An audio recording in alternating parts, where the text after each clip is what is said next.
Rajoir bus stand দক্ষিণাঞ্চলের গুরুত্বপূর্ণ একটি স্থান। এখান দিয়ে প্রতিদিন হাজার হাজার গাড়ি চলাচল করে থাকে। এই দৃশ্যটা কিন্তু কোনো সিনেমার নয়, এটা মাদারীপুরের রাজৈর বাস স্ট্যান্ড। রাস্তায় সার্বিক আর চন্দ্রা ও বরিশালের কিছু পরিবহন একটার পর একটা ওভারটেক করছে।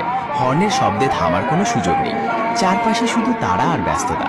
কেউ ঢাকা যাওয়ার জন্য দৌড়ে দাঁড়িয়ে উঠছে, হাতে ব্যাগ। কেহ যাত্রী উঠাচ্ছে, কেহ যাত্রী উঠানোর জন্য অপেক্ষা করছে, আবার কোনো গাড়ি স্ট্যান্ড ছেড়ে থেকে ছেড়ে যাচ্ছে। যাত্রীরা তাদের টিকিট কাটা নির্দিষ্ট গাড়িতে উঠছে। কেহ গাড়ির জন্য অপেক্ষা করছে, কেহ গাড়ির বক্সে মালামাল তুলছে।